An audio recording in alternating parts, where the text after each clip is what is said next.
Welcome, coaches. Thanks for attending our episode 1 of the Skill Acquisition Series. We are honored to have in our presence today as our first guest, Stuart Armstrong. Stuart is the head of coaching and workforce transformation for Sport England. And some of you may also know Stuart from being the host of the Talent Equation podcast, where he digs deeply into the topics that we're going to be digging in over this series. So it stood to reason that I thought this was the right person to kick things off, to lay down a foundation of knowledge on sort of the big ticket items that we're going to expand upon over the next episodes that come up with our other guests. So Stuart, welcome. Thanks for attending. I'll hand it over to you just to give the listeners and the coaches who are watching this a little bit of a background and bio on who you are, what you do, your role in youth development, coach development with Sport England.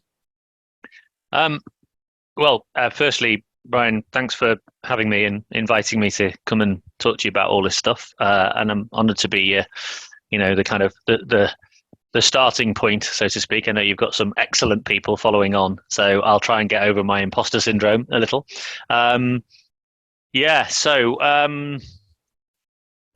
What I do day to day with Sport England is probably not quite as glamorous as it sounds. I have the responsibility for, managing all of our any work related to coaching that any of the governing bodies in England are operating with, and we currently fund about 50 different sports to various different levels. So one of the things that Sport England does is it distributes funding to sports so that they can grow participation, develop talent, etc., etc. And obviously, a lot of that involves coaches. So when it comes to educating, supporting, recruiting, developing, retaining coaches, that's a big part of what I'm trying to do within Sport England. And if you like, what we do is we just sort of devise the sort of national strategy, which we're just about to publish in 2 or 3 months time, and then that sort of devises then how we would then work with all the different sports and the key areas of focus that each of the sports would sort of respond to, and it's all been designed with coaches in mind. So we've very much sort of listened and heard from them, but also heard from some of the different sports about the challenges they're facing. So a lot of what we're trying to do there is to modernize and improve. And the main driver that we're trying to achieve, though, really is to really transform the experience for particularly young people, and to provide them with a much better, more inclusive experience, which helps them with development as well. But we're also really, really focused on supporting coaches to do that well, because for quite a long time, sort of coaches have almost been a little bit forgotten. It's always looking at the participant and not necessarily at the coach. And I think and that's been a problem, of course, because it means that sometimes you get coaches who do things wrong, and then that becomes a major issue. So we definitely need to put more focus and more emphasis there. So we've got we've got a range of different organisations working on this project with us. We don't do it all ourselves. We work with other organisations and we invest in them to be able to provide their expertise and support. The overall project's probably around about £50 million, probably committed over the next 5 years, just dedicated to try and improving the coaching workforce. So that's my day job, which it does sound like quite important and glamorous, but in reality, it feels like it's mostly just like paper pushing and writing strategies and stuff like that. But I do get to have some really great meetings and conversations with a lot of really quite passionate people who are trying to change things for the better. And then, like you said, my alter ego, at night, I take off my suit and I put on my cape and spandex. No, you don't want that image. You don't want to get rid of that image straight away. And I do talent equation stuff, and I talk to people like you about everything we're trying to do with young people. And yes, we're talking about skill acquisition. I'm going to really dig into that. But genuinely, actually, it's as much as it's about skill acquisition, it's also about providing a better experience and a more engaging experience for young people. It's genuinely, in my view, I think there's some opportunities here to almost like, kind of tick all the boxes. We don't have to make the compromises that we've had to make in the past. We can provide great experiences, and we can really help young people develop way, way, way better than we ever thought was possible before. Right. Fabulous. You had mentioned to me just before we came into the podcast and started recording that you're in the U.S. right now attending Hockey USA's Level 5 Symposium. So we've probably caught you at a good time. Your background is not ice hockey, although I do know that you have a very extensive background in field hockey, a lot of parallels. So we've probably caught you at a very good time where, as you said, your mind is thinking more about ice and sticks and pucks, which is kind of what we're going to be talking about, skill acquisition and development of players within that environment. The big ticket topics we're going to look at today, and why I felt it was really important that we brought you in as guest number one, is to really drill down and help our hockey coaches understand the two big areas of what are called ecological dynamics and an approach called the constraints-led approach, which kind of marry together from my understanding and the journey that I've been on to dig deeper into the two of these.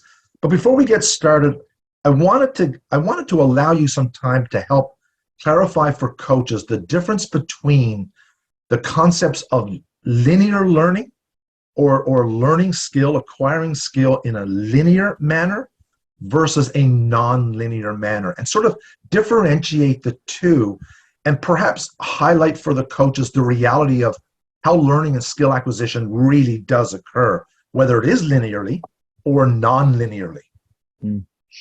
Yeah, I mean, it's the nonlinear, what you call nonlinear pedagogy, which is, a really quite extensive body of research that that talks about how people develop, capability in any domain. Now, if you think about this sort of from an evolutionary perspective, like how did anybody get good at anything before there were super knowledgeable people like you and me as coaches able to sort of tell them how to do it? Like, how did they do it?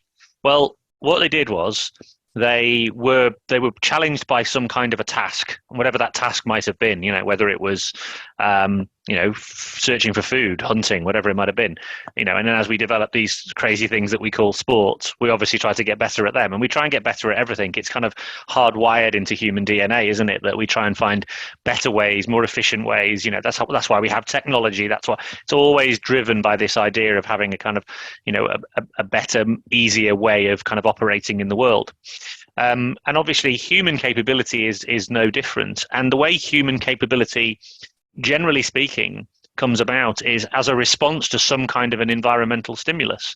So somebody at some stage, for example, found themselves, kind of like in front of, say, they were trying to get from A to B, and there was a great big chasm in front of them, or a big, ravine, and they had to get across it. So what did they do? They built a bridge, right? How did they build a bridge? Because they didn't have the capability to do it. So they would, chop a tree down, and then they would actually fashion a rudimentary tool using a sharpened rock or something, right?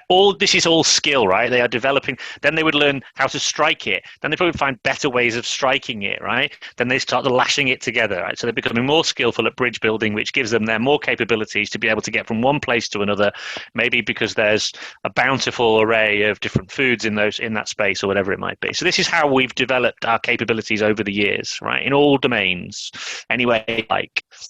And if you look at the way people do that, is they do so in a kind of quite a almost like a circular way. It's very trial and error. There's usually quite a bit of failure.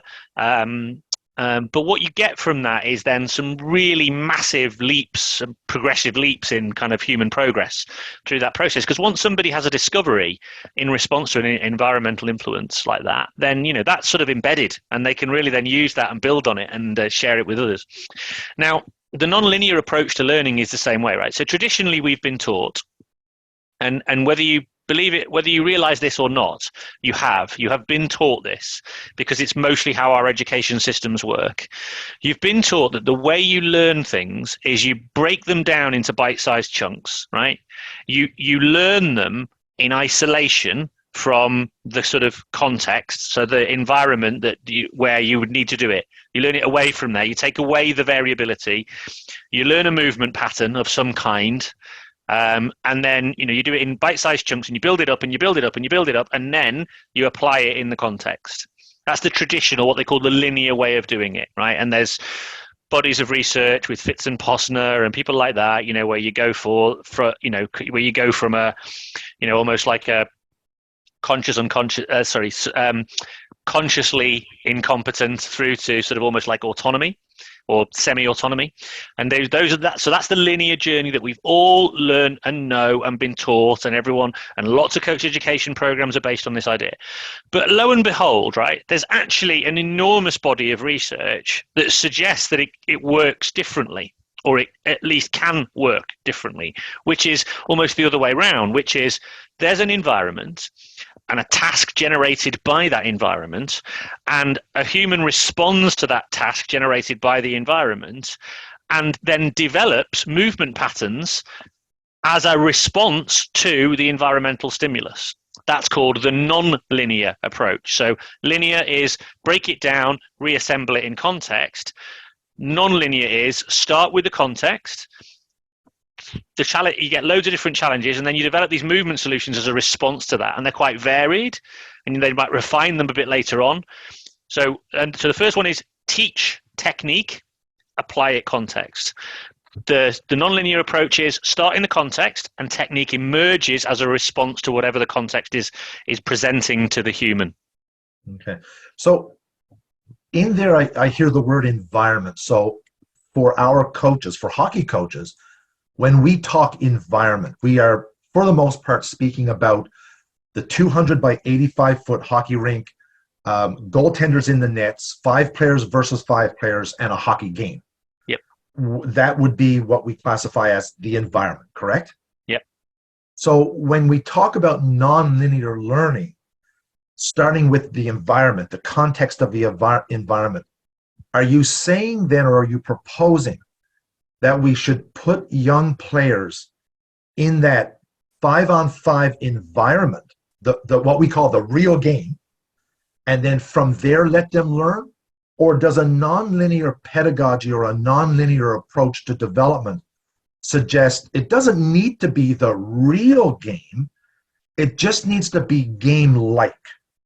And from game-like contexts, we can let learning evolve from those game-like, say, mini environments, if you will.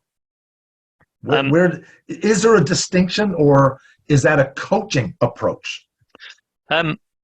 So there is a distinction, and it's a good question. So that's a question you get asked a lot. I get asked a lot whenever I talk about this. Is like, so what you're basically just saying is just get them to play games. So like, throw in a puck, off you go, lads or girls. Ta-ra, and I'll just sit here with my arms folded, and you'll just be developing skill. It's not that, right? It's more intentional than that. And this is where something like the constraints-led approach comes in, which I know we're going to talk about. But what you're doing is you're skillfully designing an environment that will stimulate a form of adaptation in the group.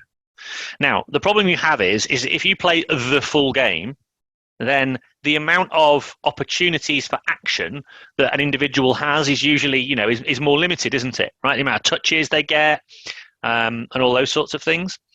So it's not to say that can't be part of the framework, but it doesn't necessarily have to be the starting point. Right. And also sometimes you've got lots and lots of young people in a rink, and you can't get them all doing 5v5 because you'd have too many people standing out. So what do? Yeah, you create smaller areas and get more of them participating. But what we're trying to do is we're trying to create the phrase I really like, which I borrow from Tyler Yerby and Sean Mishka at Emergence, worth looking up actually. They talk about slices of the game. So you take a slice and then you say, right, let's experience a slice. So you're always deriving your environment from some game aspect. So the question you would ask yourself is like, what does the game entail? Well, it entails, let's say, for example, getting the puck closer to the goal so that we've got more chances of scoring, right? It's very hard to score from the further away you are, the harder it is to score. Therefore, the closer you get, the better you get. How do we get it closer? Well, you can either carry it, dribble it, or you can pass it, right? Okay, well, which of those are we going to explore? We're going to explore carrying it. Okay, right. How do we create a game form or a practice form that enables an individual to explore the idea of carrying? And how do we make it as realistic as we can, right? And give them enough goes. So one thing you would probably always do is have somebody defending, right? Because it's more real, right? Rather than like doing dribbling without anybody there, because that's really artificial, right? You're missing out on really important aspect of the game. So you would probably have a defender, two defenders, however many it is, it's an appropriate thing in an area, and you'd have a task. The task is get close to the goal and try and score. Okay, now we've got a mini game, right? So it's a slice of the game, and we're going to operate and explore within that, and we're going to allow the individuals to explore different kind of approaches to that. And we might add ideas in and shape and all those sorts of things. But what we're not doing is saying, learn this movement pattern, and now you go into this game context. We're saying, what do you as a human individual with your capabilities and your physical abilities and your perceptual abilities, what do you take from this game, and how are you going to solve the problem? Gotcha. Okay. So we're going to jump across and talk about ecological dynamics and constraints-led approach. We're going to blend this right over, and I know you're going to do that very seamlessly because I can hear you're already there. You're already moving there. But before we do that, the linear approach. The coach who poses the argument, and I'm going to pose the argument to you and allow you to answer it as if I believe this. I can't put my young hockey players into those slices of the game because they lack the technical abilities to go into those slices. I must teach them the technical abilities first. I have to act linearly because they can't really stick handle a puck, or you use the word dribbling, synonymous, right? They can't dribble or stick handle the puck. They don't skate that well. They don't pass that well. I must focus on a linear approach first before I ever get to that. What's your answer to that, Stu? Again, that's something I get a lot. My first response is, what's the rush?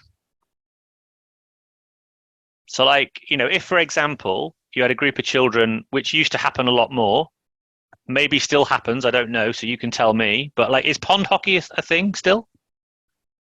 It's less and less. It still does exist in the rural areas. I know that's how I grew up, playing pond hockey. That I played more pond hockey than organized rink hockey. Yeah. It's not as prevalent as it used to be. When you were doing pond hockey, were you taught techniques before you were allowed on there? Never. But I imagine you developed some capabilities through playing a lot of pond hockey with your buddies. That's pretty much where I developed all of my abilities, was playing pond hockey. Now, the problem is, you see, is that the reason coaches feel as if they've got to do the linear teaching the technique thing is there's a number of reasons, but the number one reason is that there's a competition close by, and they feel the need to prepare the young people with some of the technical capabilities so they're going to be able to perform in the competition. Now, there's a lot of reasons why coaches feel that pressure. Well, firstly, imagine if you didn't have the competitive outlet, right? Well, you'd have far much more flexibility and freedom, right? If you didn't have the competition, right? But okay, we live in a world where competition is everywhere, and apparently traveling all over the country and spending days away from your family, or going with your whole family on a flight to another part of the country to go and play in some kind of travel competition, apparently is a really good thing, right? And this is applicable in any sport. Yes. Apparently, yeah. So that happens, and we get that, and that's the kind of real world, right? So my view is, so there's a lot of pressure sometimes for coaches to feel as if they've got to make their players look like they know what they're doing.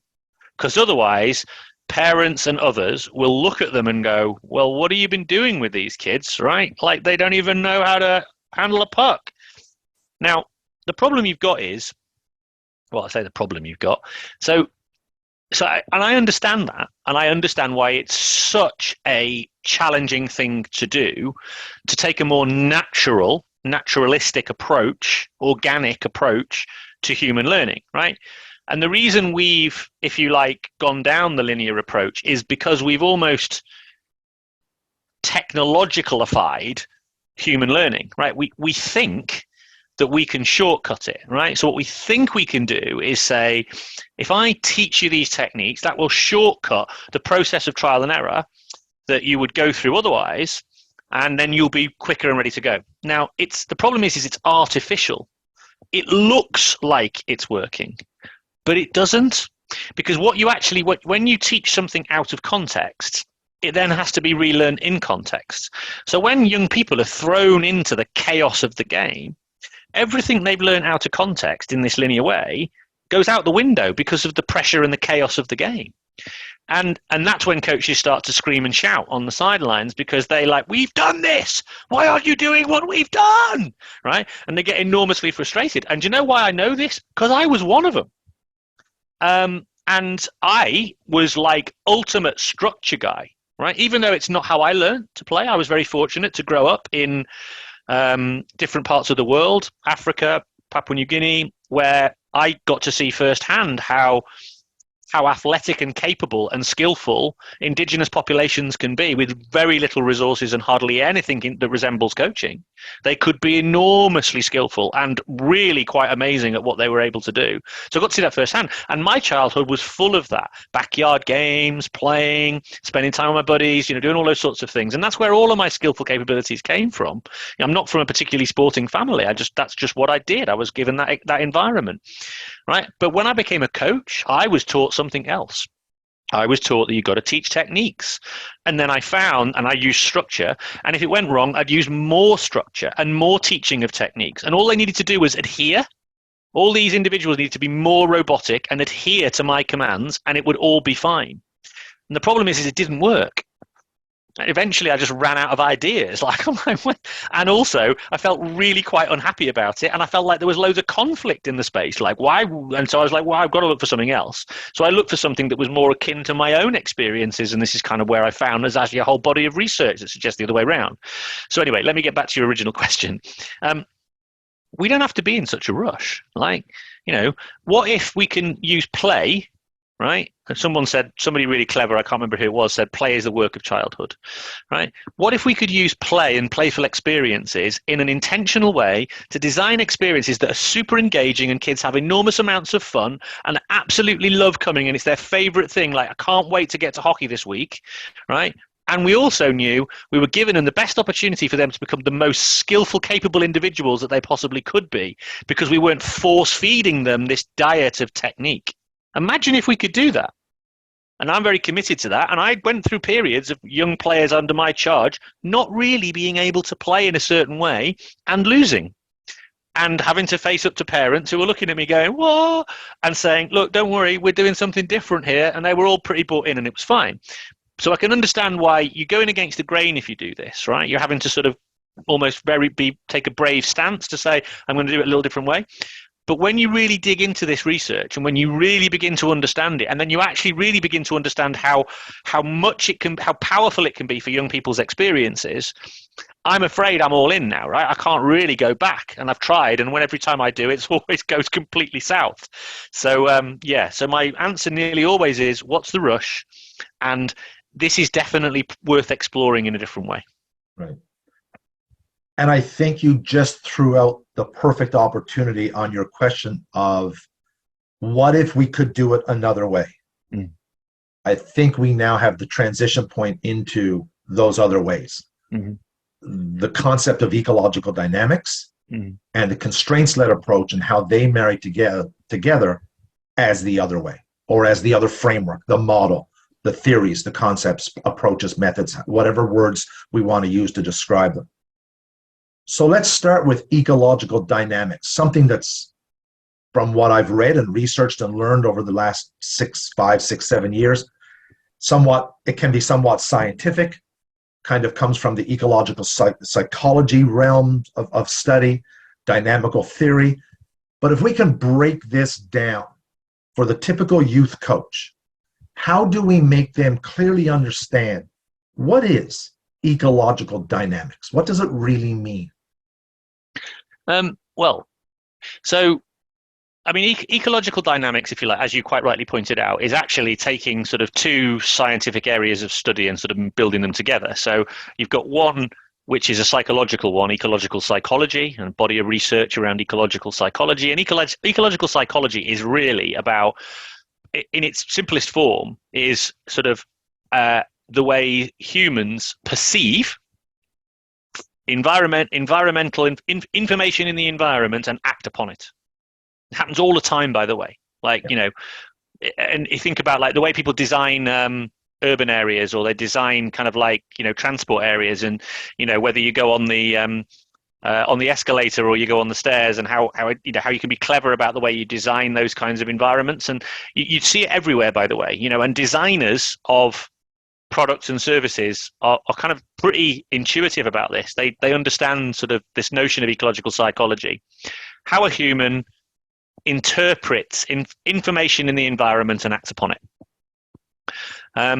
That's broadly speaking what that is. And then dynamical systems theory, which I'm less well versed in, but broadly speaking, that's more mathematical.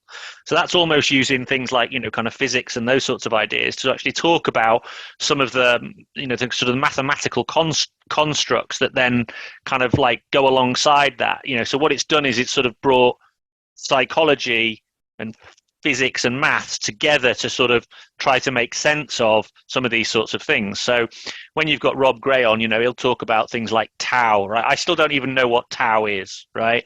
But it's basically a mathematical equation that defines how a ball would travel and how it looks when it arrives at you, right? So there's an equation that you can put together. I've got to admit, I went to do sports psychology at university because I was really interested in the behavioral side of it. And they said to me, this course is full of statistics and maths, and if you're no good at maths, then you probably shouldn't go. And I walked straight out. So it's not my bag, right? So I'm not going to be, but the psychological side of it I am interested in, because basically the bit around saying, well, okay, if we as humans are in an environment and we are constantly perceiving, right, whether we even know it or not, right, we're not consciously doing it necessarily all the time, but we are, right, we're sensing, we're feeling, we've got 21 senses. I'm not going to list them all for you, but we actually have got 21 senses. There's a lot, the sense, for example, of like, sometimes when you're like people say the hairs on the back of your neck stand up, right? Because of that's a particular sense. And there's a lot like that, right? Where we're actually intuiting from our environment all the time, internally and externally. So there's this notion of, when people talk about cognition, they talk about this idea of the kind of the brain being the kind of governor of all movement. So the assumption is the traditional view of how humans do motor learning and motor patterns is a stimulus is presented into the brain, either a visual cue, watching somebody do something, or a auditory instruction, or a written something, goes into the brain and is turned into movement. That's the sort of traditional, what they call the information processing. The brain is a computer and it governs everything. Well, it turns out it's actually way more complex than that. Who'd have thought, hey? Right? And it's actually a flow, right? It's a flow of all the senses. The brain is a source, because the eyes work, right? The ears, everything else is a source. It's a sensory machine. But also the body is sensing all the time. People often talk about the body being like what they call another brain, right?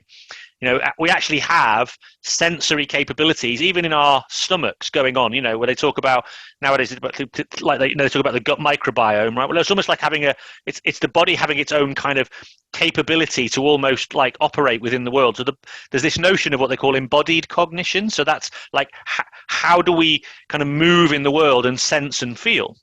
So ecological dynamics or ecological psychology is the theory of that, right?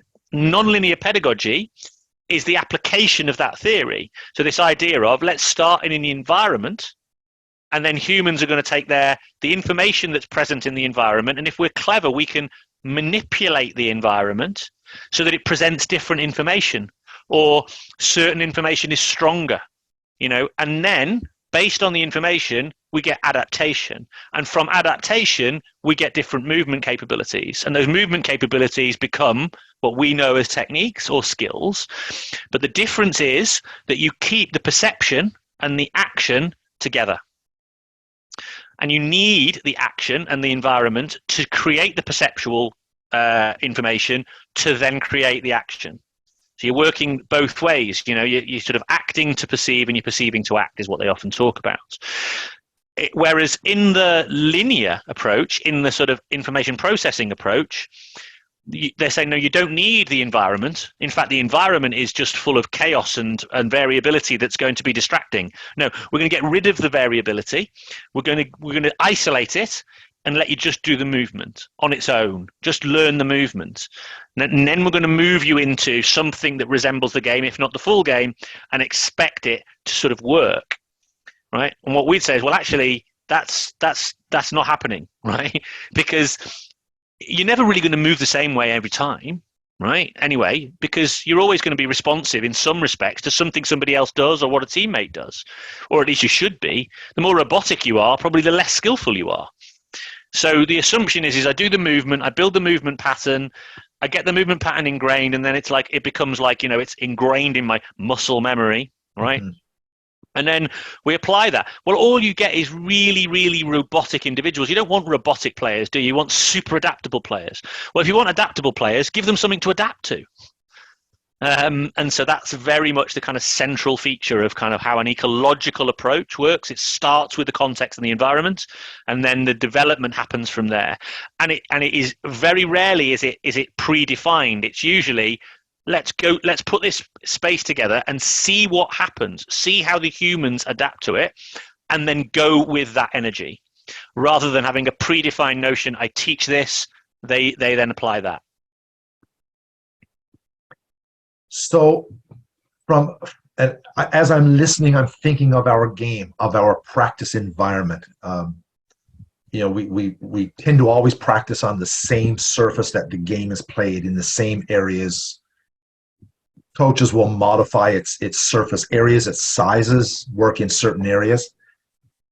As you're describing that ecological dynamics concept, what I'm hearing is it's basically a framework that says, and I'm really stripping this down to its most simplistic manner.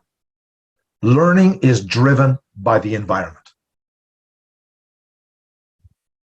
Yeah, driven. Absolutely. Yeah, 100%. That's definitely exactly it. Couldn't be any simpler than that.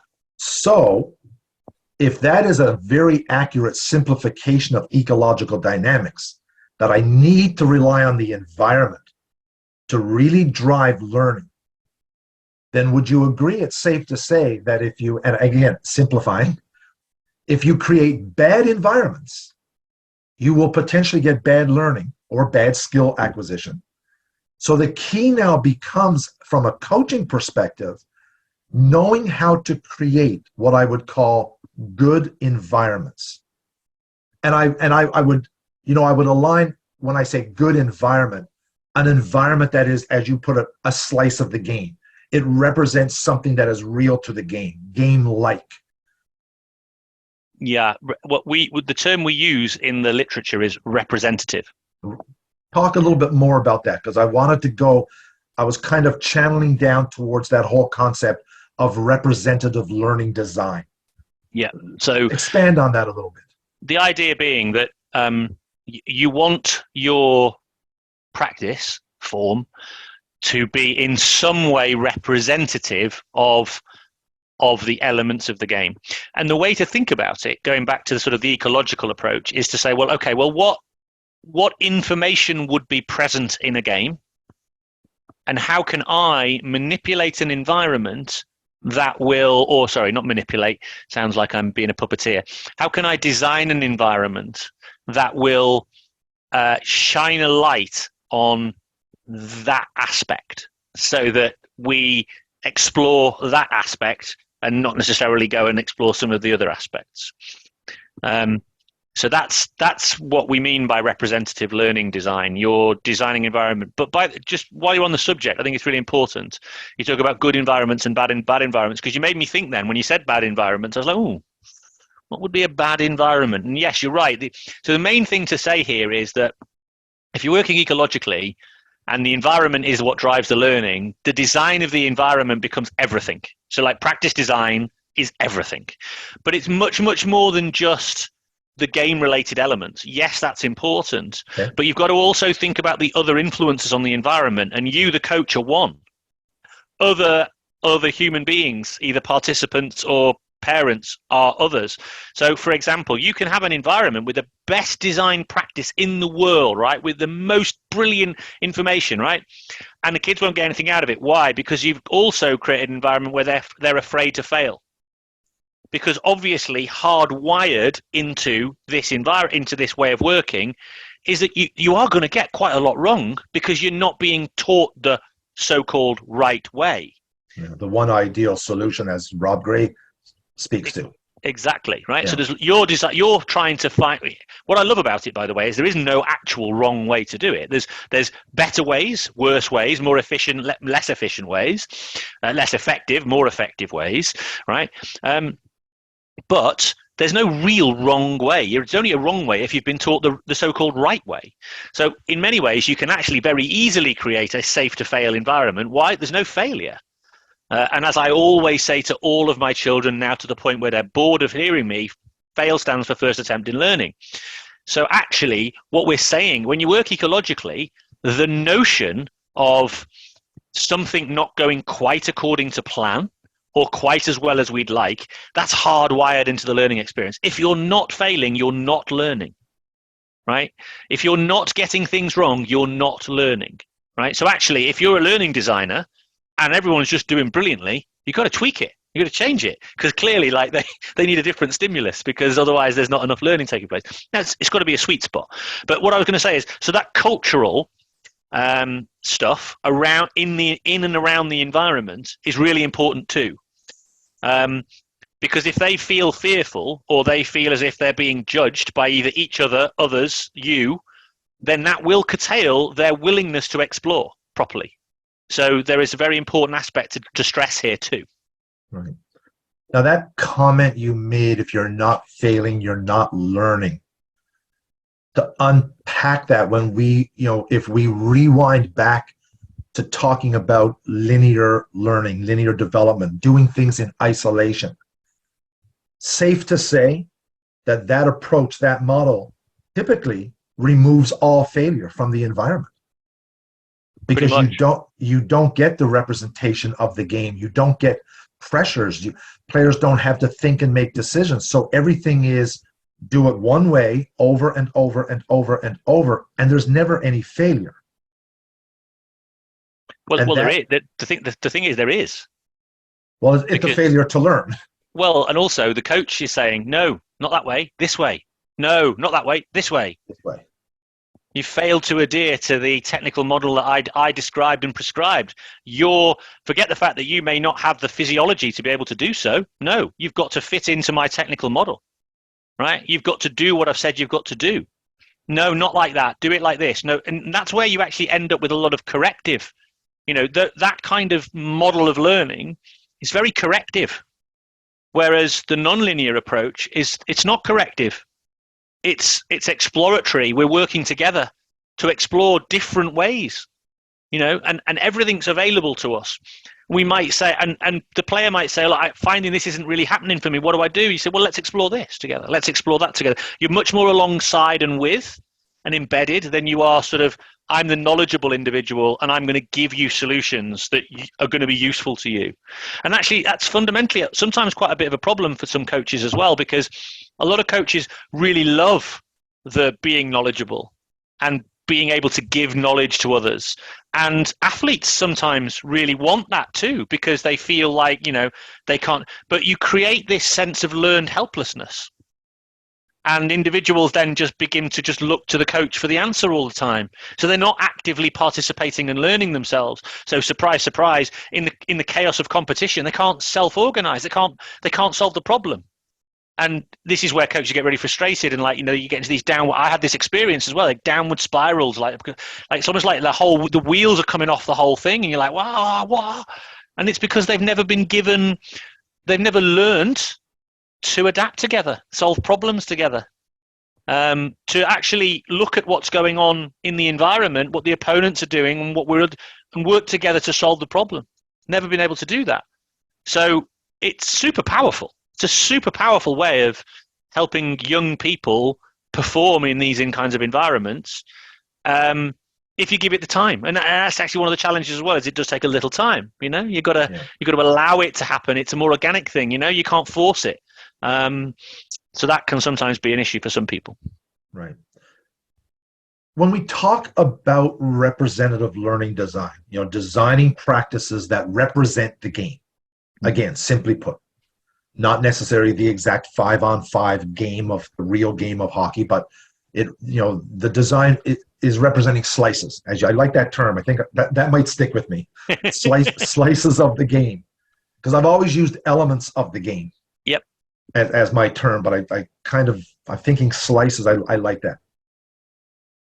Is it possible to have representative practice design that lacks pressure from an opponent?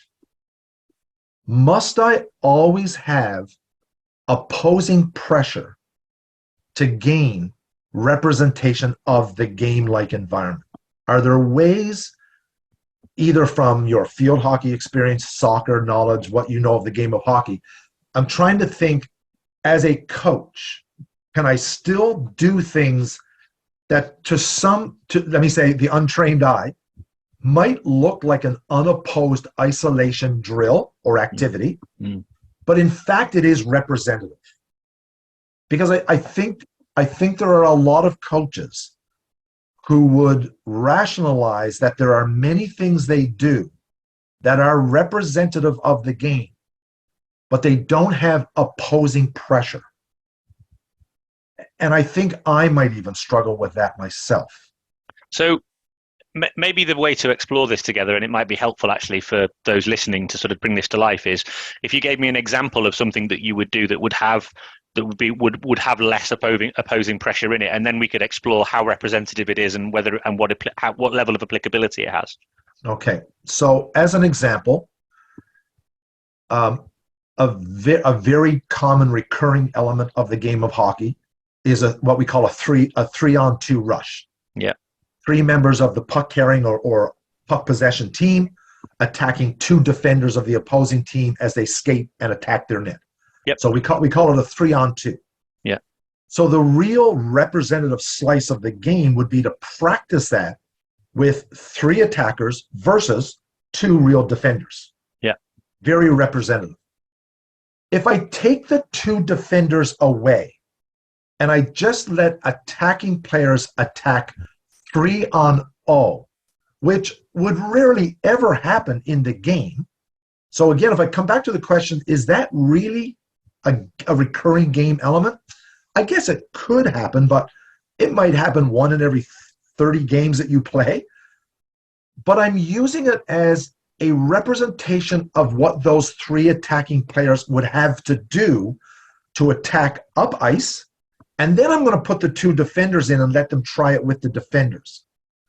Without the defending pressure, is an activity like that still in some way representative? Yeah, it is representative. And the reason is that one of the aspects of representation is interaction with teammate. Okay, good. So we have to be able to propel the ball, or the puck in your case, ball in mine. We have to propel the puck to each other with a degree of accuracy in order to enable the other individual to be able to make another action. Which might be setting up a shot or making the next pass or whatever it might be. And you've got to do that whilst, in the case of ice hockey, sliding, So you've got to learn, I'm sliding, I'm going to make a pass while sliding to somebody else who's sliding, right? So there's lots of elements of the game that are within that. Now, but it is limited. Sure. So, and the reason it's limited is because the other component that you would need to consider when perceiving the space and deciding, for example, how hard to pass, or like whether to pass with the puck slightly lifted or whatever it might be, would be the actions of the defenders. Right. Now, how you create pressure can vary. So you're right, and I can understand why this question is asked, which is sometimes if the opposing pressure is too great, there is too much kind of competing information for the individual who is still relatively novice to be able to make sense of, and therefore they almost go into kind of like a physical meltdown, and they actually can't perform anything, right? So you have to get the amount of opposing pressure right. So what you could do is put constraints on the defending players as to, for example, how aggressive they can be in a tackle, or how fast they can skate, or the areas in which they can move. You might even constrain the areas that they can move in. It all giving more time and less pressure to the individuals, whilst maintaining a degree of representativeness. Now, you don't and by the way, everything comes back to intention, Brian. So, and this is part of the problem I often have with coaches is, so having no opponents, even having a 1v0 can be representative depending on your intention. So I said earlier, what's my intention? My intention is to explore how we can coordinate our passing movements together, right? That's fine, right? My intention's that. I'm going to do that. We're just going to explore together some movement patterns and how we can pass to each other and where we can pass, and we're going to get creative and exploratory and all that sort of stuff. If that's your intention, that's brilliant, right? But the problem is, some people would do that 3v0. It's not 0, it's 1, because there's usually a goalie, isn't there? I hope there is. But if there isn't, that's not. That's fine, right? If it's 3v0 or 3v1, right? A lot of people are thinking they're doing that in order to be the starting point towards a 3v2. Oh. No. Yeah. What you'd be better off to do would be to start with a 3v2, see what happens, and then go, I've noticed, or have you noticed, players, because obviously they have to be central to the learning experience, have you noticed something happening here? They might say, yeah, what I'm finding is when I go to make that pass, they're reading it. You go, right, now let's go into, say, a 3v0 or a 1 or a 3v1v1, or even a 3v2 but with modified defenders, and explore that together, because we found a problem in the game that is relevant to us. So that's, again, this is this non-linear way of learning, right? We discover a problem together, then we go and explore its solutions, rather than I'm going to give you a practice form that's going to give you solutions that you're then going to apply when the pressure comes on. It, generally speaking, doesn't work very well. So it's this different way of thinking about the problem, work backwards from the game, backwards from the problems that the game presents. The interesting thing about that, by the way, is it's very, very, from an ownership perspective, we all talk about athlete ownership. The players feel as if they're very much directing the activity, because it's them and the information they provide you with, either through their action or their verbal, that actually defines then what we then go and explore together. The place we're going to, what we call the search space, the area we're going to shine the light on. So it's very empowering for young players. And if we are interested in young people's ownership of their learning experiences, and we want them to be active learners, because we know that's going to be powerful for them when they're playing, then this model really facilitates that as well. So one key that I really heard there, I heard a number, but one big takeaway to unpack, and I think this will now because you've now said the word constraints. Mm-hmm. So now we have to roll out into that last topic to tie this all together. But you talked about intention. And I know when we do coach development, coach training in hockey, we talk a lot about when you design drills, when you design activities, there need to be key teaching points. Everything has to have a purpose, a goal, an objective.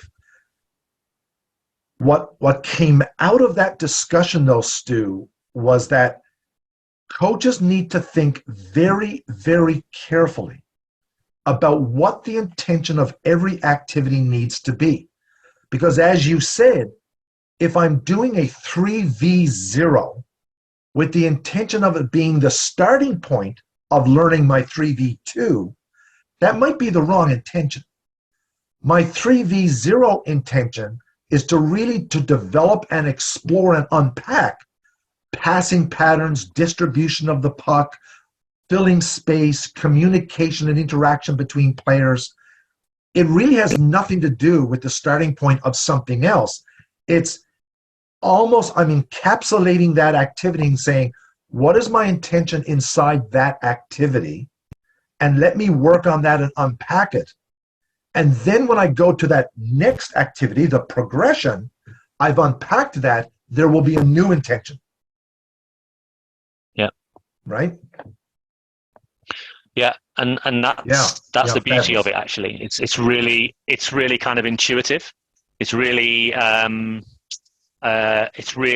agile. It's really flexible. It's really and super powerful because I feel. I mean, one of the things that I'm a bit addicted to it, if I'm honest. And one of the things that I find is that it's those moments of epiphany that I live for. You know, when a group of players, when we discover something together that's super powerful. Like those are the moments that I just absolutely live for. And when you see young people like discovering something for themselves completely on their own, nothing that I would have ever been able even to teach them, you know, necessarily, even if I wanted to, and they come up with these ideas and these ways of acting, you're just like, oh my God, look at that. Just look at that. And yeah, I see it a lot. And it's very exciting. And the other thing I just want to quickly say about that as well, about constraints, is so constraints are a kind of our toolkit. If you're a non-linear practitioner and you're influenced by, you know, the theories of ecological psychology, ecological dynamics, then constraints, not all. It doesn't have to be constraints, but constraints is a big part of your toolkit. So the way to think about constraints, particularly in team games, is I think the acronym I use is STEP, which, by the way, funnily enough, this acronym has been created for work, was originally created for inclusive work with people with disabilities and impairments. Because it's actually a really good way of doing adapted physical activity that enable people with a range of different physical limitations to be able to engage. So it's like really got good roots there. So STEP stands for space, task, equipment, and people. They're there's more than that, but broadly speaking, they're the categories of constraint that you can use. And I like to think of it as being a little bit like a DJ. You're like, you know, you've got your kind of graphic equalizer of space, task, equipment, and people, and you can slide your graphic equalizer up and down in order to design the environment or to manipulate and tweak the environment. And then essentially you create a different music experience. Not music, because it's not always auditory, but the information changes. So, for example, if we were to do our 3v0, but I constrained the space in a particular way, so I, for example, made it a very narrow space or a wide space or a strange shape, and that defines where the players can move within, they've still got something to adapt to. There's still an informational constraint in there that they've got to adapt to that then forces some form of adaptation, so it creates some kind of outcome. So I might just be saying, like, we're learning about connection, we're learning about visual connections, we're learning about being able to handle a puck and move the puck between us within a space. And I'm going to change the space continuously or get you to move from one space to a different space to see how you respond to it and to see what it affords. So this is another term they use that is a very controversial term, an affordance. So basically any environment affords particular forms of action. So an affordance is basically an invitation to act or an opportunity for action. And there is information sources that provide that. So we could use space. Now that's like, you know, the shape, but also space can be really constrained by density. So how many bodies you have in a given area, right? So of course, if you're playing a game where there's quite a few bodies and a small space, that then means that you've got your puck handling has got to work differently, hasn't it? Because you're in a really tight, constrained area. Whereas if you play in a bigger area, you've got more time and space to make decisions. So using space affords more time in order to be able to make different decisions. It's interesting, though, when you manipulate space, small, big, actually, but even because somebody's got more space doesn't necessarily mean they use it to make better decisions. So you can do that very, very intentionally. But then, for example, with the task as well, you know, new rules, scoring systems, or like what a defender can do or what an attacker can do. You know, can they use both sides of the stick? You can do all sorts of things with tasks. There's a million tasks that you could use, and then the equipment, right? So you can use like different length sticks. I've talked about this the other day when I was with the Blue Jackets at the beginning of the year, like about how could we be intentional about the use of different sticks. And so, for example, if your defenders had shorter sticks, that affords different passing options. So it reduces sort of their pressure, but it changes things. So if they go longer, shorter, this, that, and the other, you can start to then manipulate that and see how the players react to them. Oh, they've got shorter sticks. That gives me more options to do that. Now they've got longer sticks. I've got to do this. So you can use equipment very intentionally, different types of puck with different rebound properties to generate different kind of forces and velocities, safety as well from a goalkeeping perspective, size of puck. If you've got a bigger puck, it's easier to intercept, which means that the players have to adapt to that. In field hockey, sometimes use sort of mini footballs, which are about twice the size of a hockey ball, much easier to intercept. So therefore, you've got to make different choices about how it's much harder to go through a player. It's always hard to go through a player, by the way. You have to sometimes go round and link together to go round. And then the final one is the people. So again, I mentioned density earlier on, but also you can define how many people, underload, overload, what they can do. Like I quite often give particularly sort of less experienced players, if I'm working with children, I give them superpowers so that they're more engaged and more, and they're kind of more involved, and the other players involve them more. Or I'll give them a particular challenge. Each person. So you might have a secret rule that one of the players has got. They can do certain things that others can't. Honestly, there's an absolute infinite a number of constraints that you can apply, and actually playing with them is so much fun. And it's made coaching much more joyful for me because it's more playful. And I like to play. So I'm actually playing with constraints with the players. And then they play with constraints and say, I want to do this. Okay, that's interesting. Let's try that out. And that's how we work together. Yeah. So this approach, the acronym that we hear all the time or read about is CLA, using the CLA, the constraints-led approach. Nuts and bolts of it, simply put, it's a coaching approach. It's a coaching methodology whereby you manipulate constraints or you affect constraints. As you said, space, the task, the equipment, the numbers of people, the locations of people. And through manipulating those constraints, we change the dynamic of the environment, the dynamic of what's going on.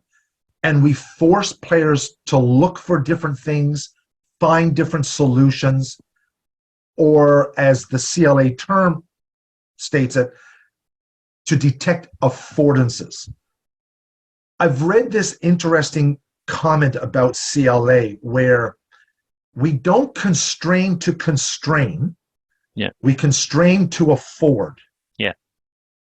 Can you unpack that a little bit for coaches? So, because I myself am guilty of catching what I do when I do small space games, small area games, and I do task constraints. I put rules in place. And quite often, those rules are designed to not provide opportunities or affordances. They're designed to take things away from players. Yeah. What's the difference here? And sort of what's the impact of that difference of constraining that takes away versus constraining that presents affordances or opportunities to drive their creativity and their perception, or in hockey we call it read and react. Yeah. Read the environment, react to what you see. I've come to a slightly different viewpoint on that whole notion of constraints to constrain to constrain and constrain to afford that isn't necessarily shared by some of my contemporaries. I think any constraint affords.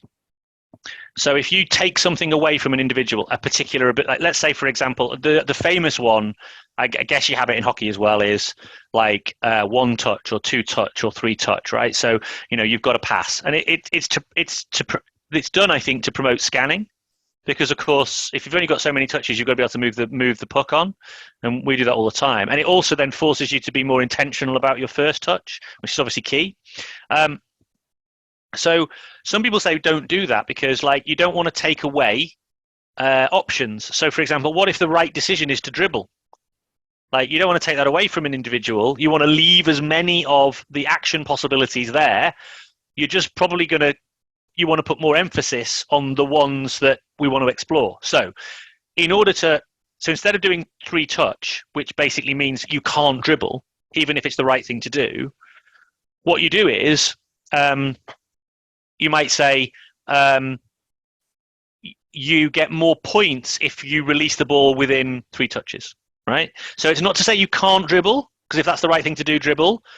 But if you make connection passes within a given time, within 3 touches, you're going to get more points for your goals or whatever it might be. So that's more of then an attractor, right? You're moving towards something rather than having something taken away.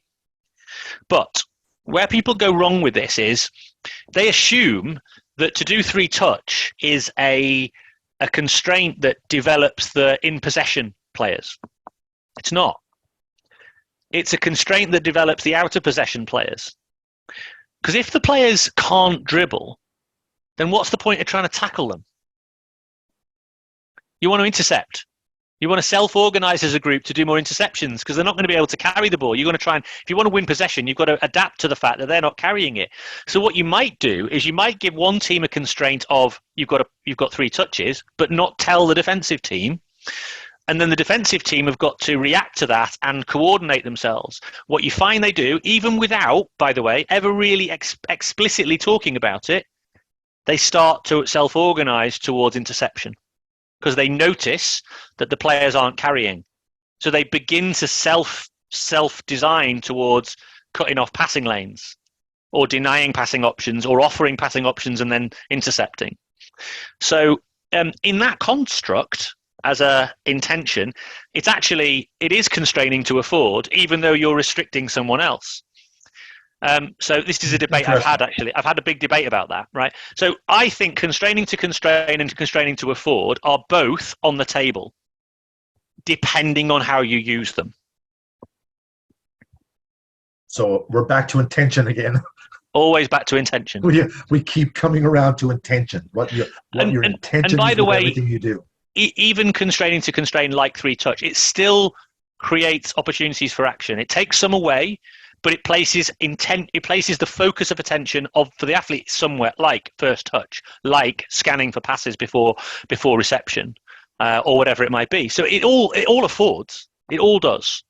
It's just, it might be suboptimal, right? So, for example, somebody say, well, I would rather do it this way. And we have a debate amongst constraints practitioners about this. But that's great because it moves the practice on. Interesting. We're getting really close to the end of our time here, Stu, but I didn't want to step away yet until we kind of unpacked a little bit on one last little topic that sort of it every time we talk about constraints-led approach, ecological dynamics, working from a nonlinear sort of within the environment, using the environment, representative learning design, we start putting all that together. We start hearing about repetition without repetition versus activities that are just purely repetition. Can you just leave our coaches with sort of an understanding of what would a drill that is purely repetition look like? And you can use soccer, field hockey, ice hockey, anything, any invasion sport. I think the coaches can draw the parallel versus an activity that provides repetition without repetition. And maybe those examples would leave our coaches with an understanding of what that concept or what those concepts are. So something like pure repetition is the thing that I rail against. So, I'm famous for saying ditch those drills. And one of my first podcasts was the war on drills, which is what probably caused quite a lot of controversy. But that's the reason that's when I started following you, actually. Was with the war on drills. I was captivated. So the reason for that, though, is partly to stimulate a discussion. But a drill for me is like a really, really isolated movement pattern where the movements are predefined. Drills actually come from the military where you actually are on the parade ground and everybody has to act in unison. It's like a form of dance. It's a form of choreography, right? So you do a lot of repetition of that in order to get it done in unison.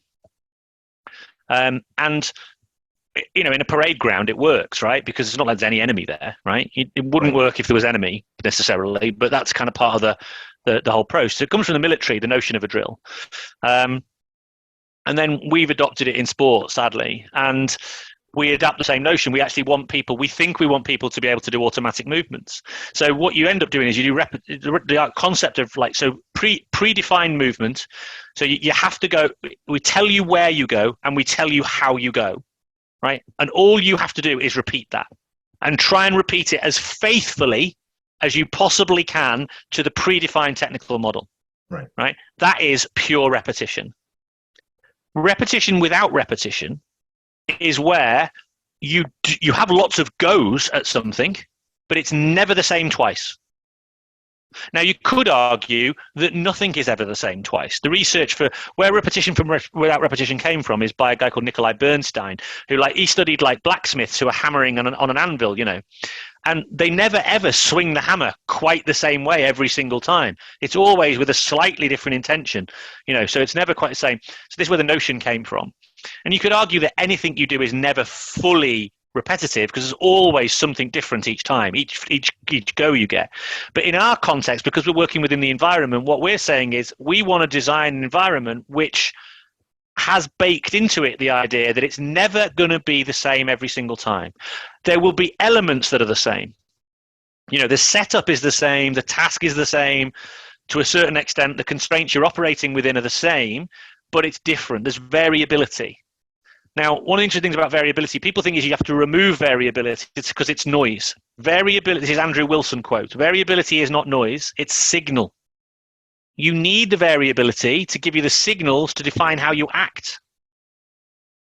So we're trying to create an environment that has enough goes to get good, but with enough variability that it's still about adaptation.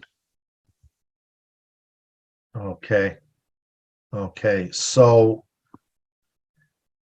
if I have a hockey player on the ice and I tell that hockey player from this starting point, skate in this direction, skate around a cone, attack the net, and shoot at the goaltender.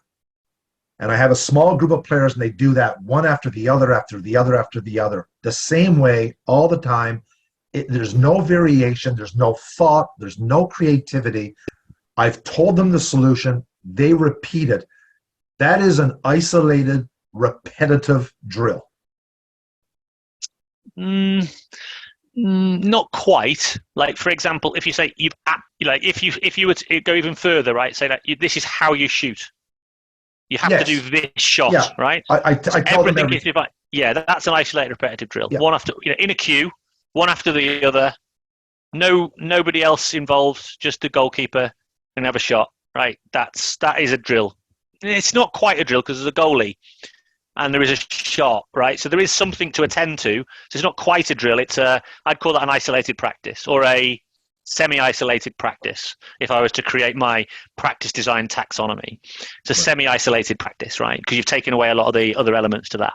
A proper drill is something like, here's a line, here's some cones, dribble around them, dribble back, give it to your teammate, they go.